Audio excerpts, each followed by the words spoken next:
So in 1985, we got the movie Rocky IV. This follows Rocky Balboa yet again going up against another fighter that is bigger than him, and this time the stakes are a lot higher than they are in any of the other movies. And to a lot of people, this is divisively the best, or one of the best, Rocky movies of all time. Some might even call it the best. But still, we're going to talk about the movie, all the aspects about it, and yeah, here in this video.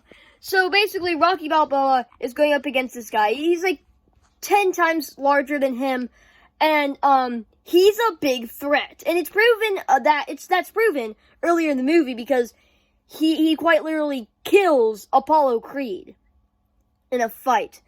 And obviously we know that in the previous movies, obviously in the first, the second one, they didn't really like each other, but there was some respect building in the second one, and then we saw that come into fruition in the third one, which leads into this one, because we needed a reason to root for, Creed, because he hasn't fought anybody since Rocky. He hasn't fought in years. So going back to fight this huge guy is quite insane for him, and he literally dies. And the guy that was fighting Apollo and quite literally killed him has no remorse. And so you have this idea in your head of just this evil villain, kind of, or not, quote unquote evil, but like, you have this villain who has no remorse for his victims, and he's a serious threat, more serious than anybody else that Rocky has gone up against. So now you have multiple things building on this.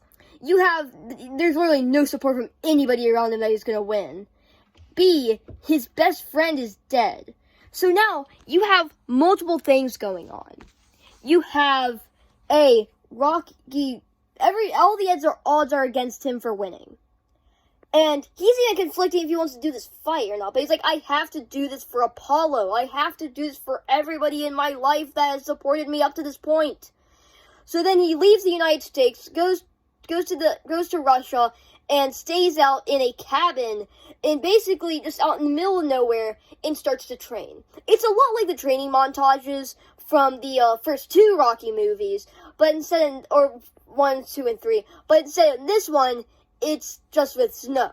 And you can see him, you have like these 15-minute training sequence. And here's the thing, it's not overdone at all. It's done really, really well, and you feel how important it is through the sequence, because you see Drago training, and then you have the contrast, which is Rocky Balboa training, and in these two different environments, two very differently trained, and you have this, okay, who's gonna win? Because it's very probable that either one could win.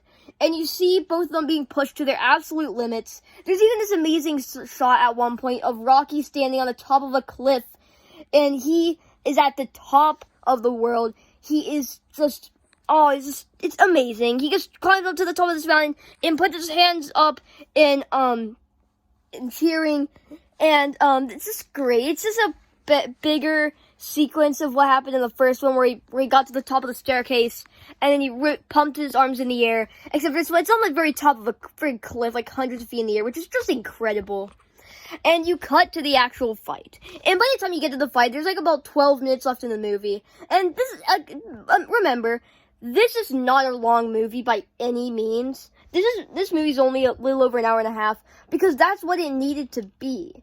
It needed to be that amount of time and that amount to fight for this to really come across as this big thing that's happening. And as you go through this fight round after round, you see Rocky being beaten lower and lower until you have this amazing, beautiful comeback of Rocky Balboa coming back. Nobody's cheering for him, but then at the end, people start to cheer for him again, and he wins the fight. And it's just so amazing. And obviously there's more character development with the villain, or the antagonist in this movie. But that's much later, and that's in the Creed movies. But yeah, this is all around a great movie. All the Rocky movies are great, but I definitely feel this one is something special. This one is just purely amazing. It has an interesting 80s feel to it, because you have all this story and everything, and then you just go to Paulie getting a freaking robot wife, a robo-wife if you do, and it's just so goofy. This whole movie's kind of goofy with those big super baddie and stuff like that. But yeah, maybe its message it has an amazing message at the end too, with Rocky's speech. Everything's great about this movie. Yes, even Polly's robo girlfriend. Anyways, guys, if y'all enjoyed this video or any of my other content, please consider subscribing. I'll see you in the next one. Goodbye. Oh yeah, out of 100, this is gonna be an 88.